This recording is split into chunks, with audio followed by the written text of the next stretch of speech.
잠언 31장. 르무엘 왕의 어록 곧 그 어머니가 그를 가르친 잠언이다. 오 내 아들아, 무엇을 말해줄까? 오 내 태에서 나온 아들아, 무엇을 말해줄까? 오 내가 서운한 아들아, 무엇을 말해줄까? 내 힘을 여자들에게 허비하지 말고 내 기력을 왕들을 멸망시키는 일에 쏟지 마라. 르무엘아, 왕에게 어울리지 않는 일이 있다. 포도주를 마시는 것이 왕에게 적합하지 않으며 독한 술을 좋아하는 것이 통치자들에게 합당하지 않다. 이는 그들이 술을 마시고 율법을 잊어버려 고난받는 백성들의 판결을 불리하게 할까 두렵기 때문이다. 독한 술은 죽을 사람에게 주고 포도주는 마음이 무거운 사람에게나 주어라. 그들이 마시고 그 가난을 잊어버리고 그 비참함을 더 이상 기억하지 않도록 말이다. 너는 벙어리처럼 할 말을 못하는 사람을 위해 입을 열어 변호하여라. 입을 열어 공정하게 재판하고 가난하고 궁핍한 사람들의 편이 돼 주어라. 편숙한 여인을 누가 찾을 수 있느냐? 그녀는 루비보다 훨씬 더 값지다. 그녀의 남편이 그녀를 마음으로 끝까지 믿으니 부족한 것이 없을 것이다. 그녀가 사는 날 동안 남편에게 도움이 되고 해가 되지 않는다. 그녀는 양모와 말을 골라 부지런히 손을 놀려 일한다. 그녀는 상인들의 배와 같아서 양식을 멀리서 구해온다. 또 아직 어두울 때 일어나 식구들을 위해 음식을 준비하고 여종들이 일할 몫을 챙겨준다. 또 생각하고 생각한 후에 밭을 사고 자신이 번 돈으로 포도원을 지으며 허리를 단단히 동이고 그 팔로 힘차게 일을 한다. 장사가 잘 될 것을 알고는 등불을 밤에도 꺼뜨리지 않고 손으로 손뭉치를 들고 손가락으로는 물레를 잡는다. 그녀의 한 손은 가난한 사람들을 돕고 다른 한 손은 궁핍한 사람들을 돕는다. 눈이 와도 집안 사람들을 걱정하지 않으니 이는 그들을 모두 자주 새 곳으로 따뜻하게 입히기 때문이다. 그녀는 자기 침대고를 만들고 자주색 명주로 옷을 지어 입는다. 그녀의 남편은 성문에서 그 땅 장로들 가운데 앉고 그곳에서 존경을 받는다. 그녀는 고운 베옷을 지어 팔고 상인들에게 띠를 공급해 준다. 능력과 존귀함이 그녀의 옷이며 미래에 대한 두려움도 없다. 그녀는 입을 열면 지혜가 나오고 그녀의 혀에는 따뜻한 훈계가 있다. 그녀는 또 집안의 크고 작은 일을 보살피고 일하지 않고 얻은 빵은 먹지 않는다. 그녀의 자녀들이 일어나 그녀를 찬양하고 그녀의 남편도 그녀를 축복하고 칭찬하며 덕을 끼치는 여자들이 많지만 당신은 그들 모두보다 뛰어나다라고 한다. 고운 것도 거짓되고 아름다움도 잠깐이지만 여호와를 경외하는 여자는 칭찬을 받을 것이다. 그녀의 손에서 난 것을 그녀에게 돌려라. 그녀가 한 일에 대해 성문 안에서 칭찬이 자자하게 하여라. 전도서 1장. 다윗의 아들이자 예루살렘 왕이었던 전도자의 말씀입니다. 전도자가 말합니다. 허무하다. 허무하다. 정말 허무하다. 모든 것이 허무하다. 사람이 해 아래에서 열심히 일해서 얻는 것이 무슨 소용이 있는가? 한 세대가 가고 다른 세대가 오지만 이 땅은 영원히 남아있으며 해는 늘 떴다가 지고는 다시 그 떴던 곳으로 급히 돌아간다. 바람은 남쪽으로 불다가 다시 북쪽으로 돌이키며 이리저리 돌다가 다시 그 불던 대로 돌아가고 모든 강물이 바다로 올라가지만 바다는 가득 차는 법이 없고 강물은 흘러나왔던 그곳으로 다시 돌아간다. 모든 것에 피곤함이 가득 차 있어 사람의 말로는 다 할 수 없고 눈은 아무리 보아도 만족스럽지 못하고 귀는 아무리 들어도 채워지지 않는구나. 예전 것이나 지금 것이 똑같고 예전 일이나 지금 일이 다 똑같으니 해 아래 새로운 것이 없구나. 그러니 보라, 새 것이로다라고 할 만한 것이 있겠는가. 그것은 이미 오래전부터 우리 시대 이전에도 있었던 것이다. 이전 세대의 일은 기억하지 못하고 이제 올 일도 한번 지나가면 그 이후에는 기억에서 사라지게 마련이다. 나 전도자는 예루살렘에서 이스라엘을 다스리는 왕이었다. 내가 하늘에서 행해지는 모든 일에 대해 마음을 다해 지혜로 찾고 탐구하는데 이는 괴로운 일이었으며 하나님께서 사람들에게 주셔서 참으로 수고하게 하신 것이다.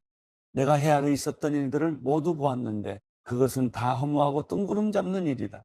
구부러진 것은 펼 수 없고 모자라는 것은 채울 수 없구나. 내가 마음속으로 말했다. 나는 지혜를 많이 쌓았다. 나보다 앞서 예루살렘을 다스린 그 어느 누구보다 더 많은 지혜를 얻었고 지혜와 지식을 많이 가졌다. 또한 나는 무엇이 지혜이며 무엇이 바보스럽고 어리석은 것인지 알려고 마음을 쏟았는데 결국 내가 배운 것은 이것 또한 뜬구름 잡는 일이라는 것이다. 지혜가 많을수록 근심도 많고 아는 것이 많을수록 고민도 늘어난다. 전도서 2장. 내가 또 마음속으로 말했다. 자, 시험 삼아 내가 무엇을 즐거워하는지 알아보자. 결국 이건 역시 허무할 뿐이었다. 내가 웃음에 대해서 미친 짓이다라고 했고 쾌락에 대해서는 그게 무엇이냐라고 했다. 내가 포도주에서 즐거움을 찾아보려고 했지만 내 마음은 여전히 지혜 쪽으로 기울었다. 참 어리석게도 사람들이 하늘 아래 살면서 무엇을 하며 살아야 좋을지 알아보려고도 했다. 그래서 나는 이것저것 큰 일들을 벌였다. 나 자신을 위해 집들을 지었고 포도원도 심어보았다. 정원과 과수원을 만들고 그 안에 온갖 과일나무들을 심었다. 나무를 기르는 숲에 물을 대려고 못도 만들었다. 남네 종들을 사들이기도 했으며 내 집에서 종들이 태어나기도 했다. 나는 또 나보다 앞서 예루살렘에서 다스렸던 어느 누구보다도 많은 소와 양떼들을 소유해 보았다. 금은과 왕들의 보물과 여러 지방의 독특한 보물을 나 자신을 위해 모으기도 했다. 노래하는 남녀들과 남자들이 좋아하는 첩들도 수없이 많이 거느렸다. 이렇게 나는 나보다 앞서 예루살렘에 있던 그 누구보다도 크게 세력 있는 사람이 돼 남부러울 게 없었고 지혜도 여전히 내게 있었다. 나는 무엇이든지 내 눈이 원하는 것은 멀리하지 않았고 무엇이든지 내 마음이 기뻐하는 것은 절제하지 않았다. 내 마음이 내 모든 수고를 기뻐했고 이것이 내 모든 수고에 대한 보상이었다. 그러나 내 손이 한 모든 일과 내가 이루려고 그토록 노력한 것을 살펴보니 모든 것이 허무하고 뜬구름 잡는 일이었다. 해 아래 유익한 것은 하나도 없었다. 그러고 나서 내가 다시금 지혜에 대해 곰곰이 생각하고 바보스럽고 어리석은 것에 대해서도 생각해 보았다. 왕위에 오를 사람이라고 무슨 일을 더 하겠는가? 이미 돼 있는 일 말고 더 있겠는가? 빛이 어둠보다 나은 것처럼 지혜가 어리석은 것보다 낫다는 것을 내가 알았다. 지혜로운 사람은 그 머리에 눈이 있고 어리석은 사람은 어둠 속에서 헤맨다. 그러나 결국 내가 깨닫게 된 것은 이들 모두가 똑같은 운명이라는 것이다. 그러고 나서 내가 속으로 어리석은 사람에게 일어나는 일이 나에게도 똑같이 일어나는데 내가 무엇이 더 지혜롭다고 하겠는가? 라고 했다. 그리고 속으로 이것 또한 허무하구나라고 말했다. 지혜로운 사람도 어리석은 사람과 마찬가지로 영원히 기억되지 않는다. 이들 모두 다 미래에는 잊혀지고 만다. 지혜로운 사람이 어떻게 죽는가? 어리석은 사람이 죽는 것과 같다. 그래서 나는 사는 것이 싫어졌다. 해 아래 이루어진 모든 일이 내게는 괴로움이었기 때문이다. 그 모든 것이 허무하고 뜬구름 잡는 일이었다. 나는 내가 해 아래에서 그토록 노력해서 얻은 모든 것이 싫었다. 나도 내 뒤를 이을 사람에게 이것들을 남겨주어야 하기 때문이다. 그런데 그가 지혜로울지 어리석을지 누가 알겠는가? 어쨌든 내가 그토록 노력해서 얻은 모든 것, 내가 해 아래에서 지혜를 쏟아본 모든 것을 그가 다스릴 것이다. 이것 또한 허무하다. 그래서 내 마음은 내가 해 아래에서 노력해서 얻은 모든 일을 보고 낙심하기 시작했다. 이는 자기 지혜와 지식과 공정함으로 수고해서 얻은 것을 그렇게 수고하지 않은 다른 사람에게 넘겨줘야 하기 때문이다. 이것 또한 허무한 것이요 큰 악이다. 사람이 그토록 애쓰고 해 아래에서 마음이 쓰라리기까지 노력해 얻는 것이 과연 무엇인가? 그 인생은 내내 고달프고 뼈를 깎는 고통이다. 밤에도 그 마음이 쉬지 못하니 이것도 역시 허무하구나. 먹고 마시고 하는 일이 잘 되는 것보다 사람에게 더 좋은 것이 무엇이겠는가? 그런데 내가 보니 이것 또한 하나님의 손에 달려있다. 나보다 먹고 즐기는 일에 나은 사람이 어디 있을까? 하나님은 하나님 보시기에 좋은 사람에게 지혜와 지식과 복을 주시지만 죄인에게는 온갖 노력으로 모으고 쌓게 하시고 그것을 하나님 보시기에 좋은 사람에게 넘겨주게 하신다. 이것 또한 허무하고 뜬구름 잡는 일이다. 전도서 3장. 모든 것에는 시기가 있고 하늘 아래 모든 일에는 목적에 따라 때가 있으니 태어날 때와 죽을 때가 있고 심을 때와 뿌리째 뽑을 때가 있고 죽일 때와 치료할 때가 있고 허물 때와 세울 때가 있고 울 때와 웃을 때가 있고 슬퍼할 때와 춤출 때가 있고 돌을 던질 때와 모을 때가 있고 품을 때와 멀리할 때가 있고 찾을 때와 포기할 때가 있고 간직할 때와 던져버릴 때가 있고 찢을 때와 꿰맬 때가 있고 잠잠할 때와 말할 때가 있고 사랑할 때와 미워할 때가 있고 전쟁의 때와 평화의 때가 있다. 사람이 열심히 일해서 얻는 것이 무엇인가? 내가 보니 그것은 하나님께서 사람들에게 주신 고통이었다. 하나님은 모든 것을 그분의 때에 아름답게 만드시고 사람들의 마음속에 영혼을 사모하는 마음을 주셨다. 그러나 하나님께서 하시는 일의 처음과 끝을 다 알지는 못하게 하셨다. 그저 사람은 기쁘게 살면서 선을 행하는 것보다 더 나은 것이 없다. 또 사람이라면 먹고 마시고 하는 일이 잘 되기를 바라는데 이것이야말로 하나님이 주시는 선물이다. 또 하나님께서 하시는 일은 무엇이든 영원하다는 것도 안다. 아무것도 거기에 더할 수도 뺄 수도 없다. 하나님께서 이렇게 하시는 것은 사람으로 하여금 하나님을 경외하게 하려는 것이다. 예전에 있었던 일이 지금도 있고 앞으로 일어날 일도 이미 있었던 것이다. 하나님께서는 지나간 일을 또 되풀이하신다. 게다가 내가 또 해 아래에서 본 것은 심판의 자리에 악이 있고 의의 자리에 범죄가 있다는 것이다. 내가 마음속으로 의인들과 악인들 모두 하나님께서 심판하실 것이다.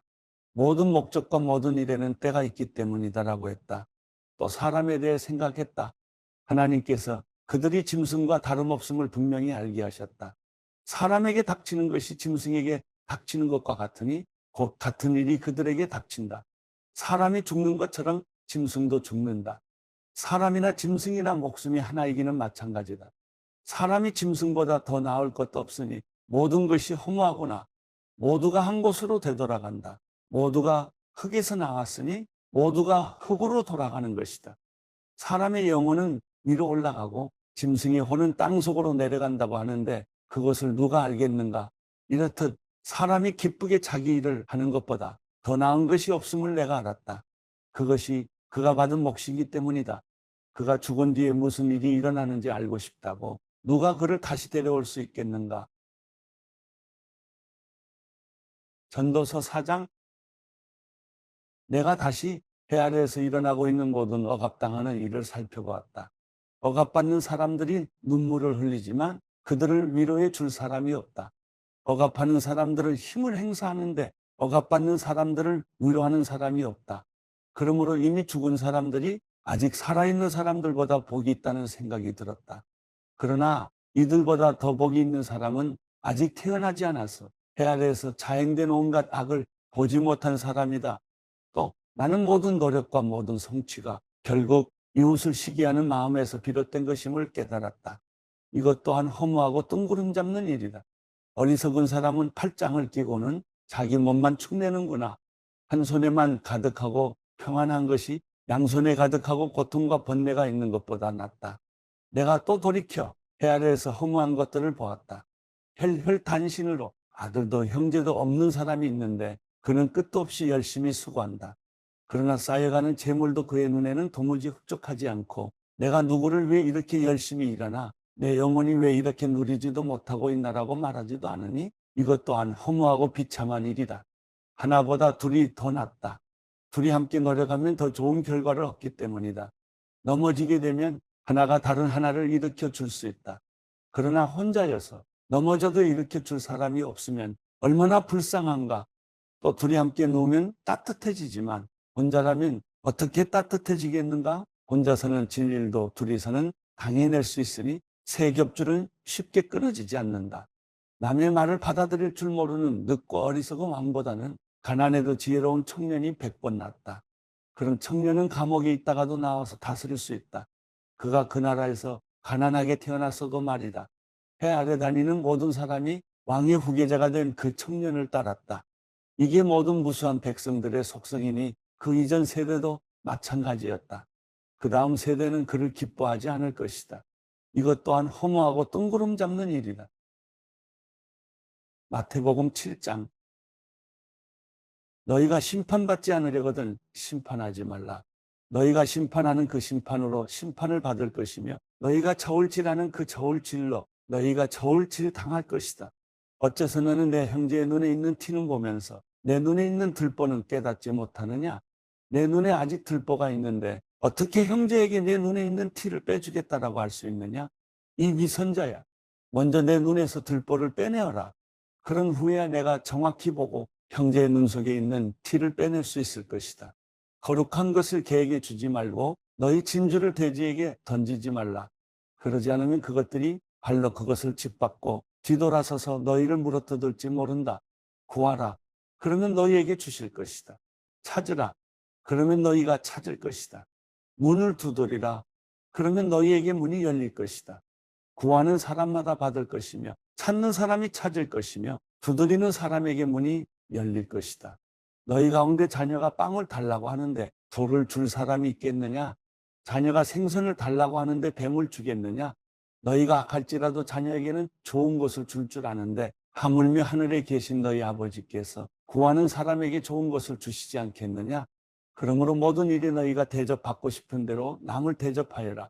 이것이 바로 율법과 예언서에서 말하는 것이다. 좁은 문으로 들어가라. 멸망으로 인도하는 문은 크고 그 길은 넓어 그곳으로 들어가는 사람이 많다. 그러나 생명으로 인도하는 문은 좁고 그 길은 험해 그곳을 찾는 사람이 적다. 거짓 예언자를 조심하라. 그들은 양의 탈을 쓰고 다가오지만 속은 사나운 늑대다. 그 열매를 보면 너희가 그들을 알아볼 수 있을 것이다. 가시나무에서 포도를 따고 엉겅퀴에서 무화과를 얻겠느냐? 이처럼 좋은 나무는 좋은 열매를 맺고 나쁜 나무는 나쁜 열매를 맺는다. 좋은 나무가 나쁜 열매를 맺을 수 없고 나쁜 나무가 좋은 열매를 맺을 수 없다. 좋은 열매를 맺지 않는 나무는 모두 찍혀불에 던져진다. 이와 같이 너희는 그 열매를 보고 그들을 알게 될 것이다. 내게 주님 하는 사람이라고 다 하늘나라에 들어가는 것이 아니다. 하늘에 계신 내 아버지의 뜻대로 행하는 사람이라야 하늘나라에 들어갈 것이다. 그날에는 많은 사람들이 내게 말할 것이다. 주님, 우리가 주의 이름으로 예언하고 주의 이름으로 귀신을 쫓아내며 주의 이름으로 많은 기적을 일으키지 않았습니까? 그때 나는 그들에게 분명히 말할 것이다. 나는 너희를 도무지 알지 못한다.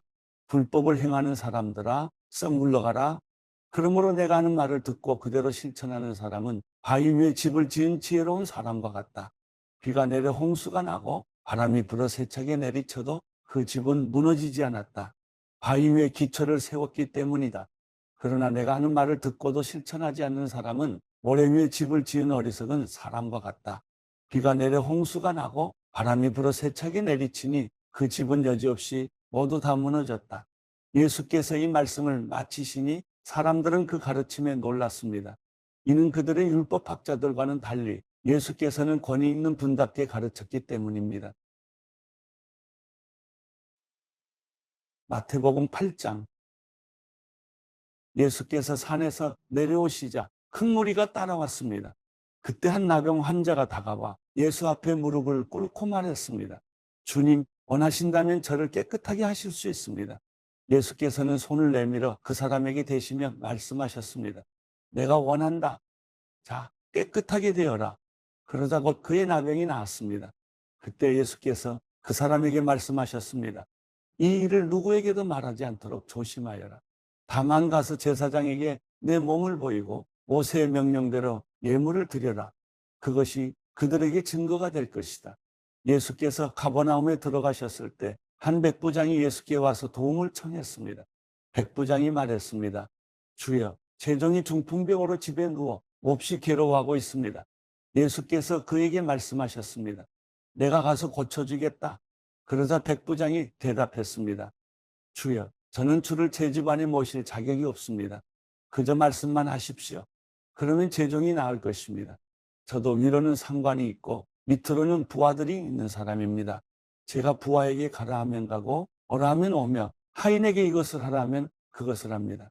예수께서 이 말을 듣고 놀랍게 여겨 따라온 사람들에게 말씀하셨습니다. 내가 진실로 너희에게 말한다. 이스라엘에서도 아직까지 이렇게 큰 믿음을 본 적이 없다. 내가 너희에게 말한다. 많은 사람들이 동쪽과 서쪽에서 모여들어 하늘나라에서 아브라함과 이삭과 야곱과 함께 앉을 것이다. 그러나 그 나라의 아들들은 바깥 어두운 곳으로 쫓겨나 거기서 슬피 울며 이를 갈 것이다. 그리고 예수께서는 백부장에게 말씀하셨습니다. 가거라. 내가 믿은 대로 될 것이다. 바로 그 시각에 그 종은 병이 났습니다. 예수께서 베드로의 집으로 들어가셔서 베드로의 장모가 열병으로 앓아누워 있는 것을 보셨습니다. 예수께서 그 장모의 손을 만지시자 열이 내렸고 장모는 곧 일어나 예수를 섬기기 시작했습니다. 날이 저물자 사람들이 예수께 귀신 들린 사람들을 많이 데려왔습니다. 예수께서는 말씀으로 귀신을 쫓아내셨고 아픈 사람들을 모두 고쳐주셨습니다. 이는 예언자 이사야를 통해 하신 말씀을 이루시려는 것이었습니다. 그는 몸소 우리 연약함을 담당하셨고 우리의 질병을 짊어지셨다. 예수께서 많은 무리가 자신을 둘러싸고 있는 것을 보시고 제자들에게 호수 건너편으로 가라고 명령하셨습니다. 그때 한 율법학자가 예수께 다가와 말했습니다. 선생님, 선생님이 가시는 곳이라면 어디든 따라가겠습니다. 예수께서 대답하셨습니다. 여우도 굴이 있고 하늘의 새들도 보금자리가 있지만 인자는 머리를 둘 곳이 없구나. 다른 제자가 말했습니다. 주님, 제가 먼저 가서 아버지의 장례를 치르게 해주십시오. 그러나 예수께서 그에게 말씀하셨습니다. 죽은 사람들에게 죽은 사람을 묻게 하고 너는 나를 따라라. 그러고는 예수께서 배에 오르셨고 제자들도 뒤따랐습니다. 갑자기 바다에 큰 폭풍이 일어 배 안으로 파도가 들이쳤습니다.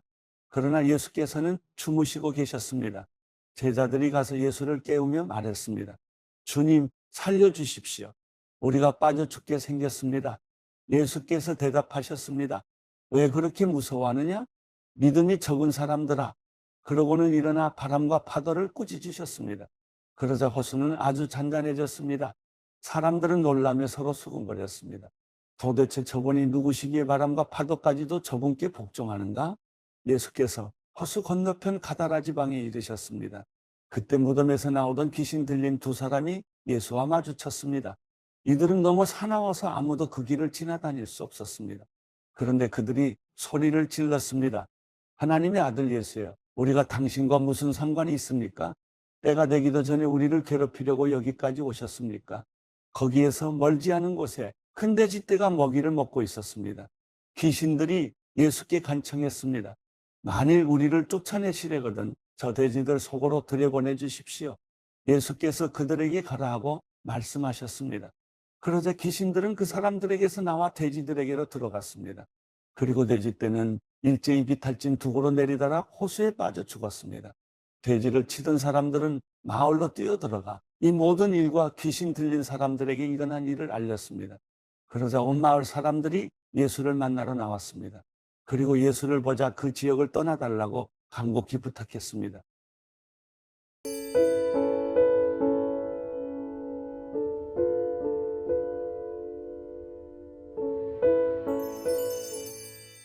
시편 124편. 이제 이스라엘은 말해보라. 만약 여호와께서 우리 편이 아니셨다면, 사람들이 우리에게 들고 일어났을 때 여호와께서 우리 편이 아니셨다면, 그들이 우리를 향해 분노의 불을 지폈을 때 그들이 우리를 산채로 잡아먹었을 것이고, 홍수가 우리를 삼키고 급류가 우리 영혼을 덮치며 넘쳐 일어나는 물이 우리 영혼을 휩쓸어 갔으리라. 여호와를 찬양하라. 그분은 우리를 그들의 먹이로 내주지 않으셨다. 새가 사냥꾼에 덫에서 나오듯 우리 영혼이 벗어났구나. 새덫이 부서져 우리가 벗어났도다. 우리의 도움은 하늘과 땅을 지으신 여호와의 이름에 있도다.